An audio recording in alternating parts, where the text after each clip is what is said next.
Mheshimiwa Mkuu wa Mkoa, karibu Arusha.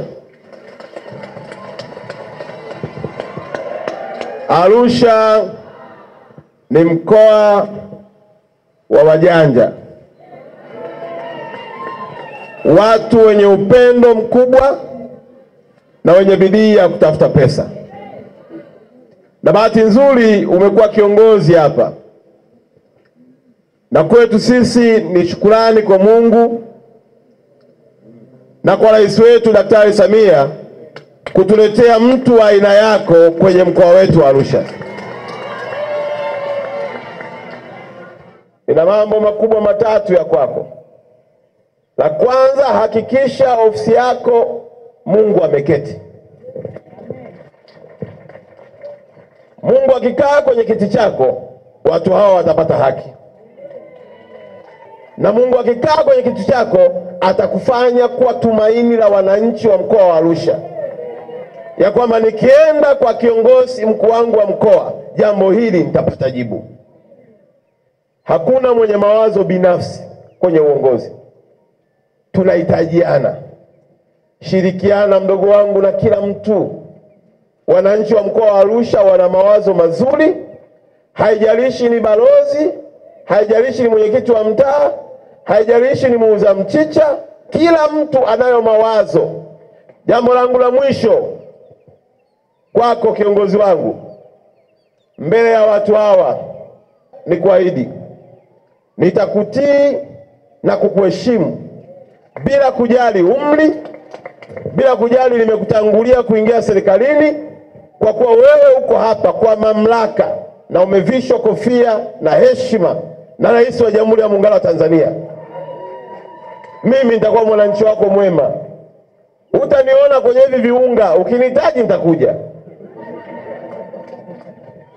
Natambua mipaka ya uongozi, na ukishakuwa mstaafu kaa nyumbani tulia.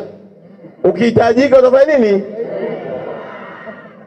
Huu mji umejaa wastaafu wengi, tena waliofanya kazi kubwa na heshima kubwa.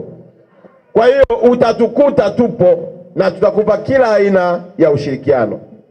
Kwa wananchi jamani, niwaombe kwa unyenyekevu mkubwa, ushirikiano mlionipa muongeze kwa mkuu wetu wa mkoa. Na zaidi ya yote tumuombee, tuwe mkoa wa mfano unaoombea viongozi badala ya kulumbana nao kwenye mitandao na kuwatukana.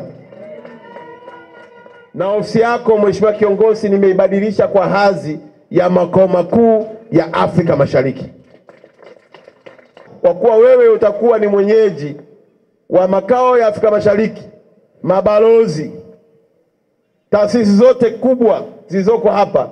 Basi ofisi ya mkuu wa mkoa inapaswa kumwakilisha rais wetu katika hadhi hiyo. Mwenye macho haambiwi afanye nini, na mwenye masikio afanye nini.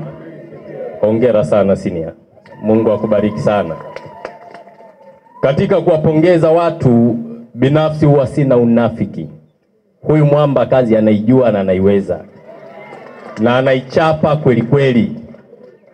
Wanasema first impression matters. Ndio hii ndio kutana nayo Arusha. Sikutarajia kukutana na hawa watu wote, sijui hata mmetoka wapi. Ila ni upendo wenu na namna mlivyoishi na viongozi wenzangu. Kwake Yesu. Nyanyua mkono juu.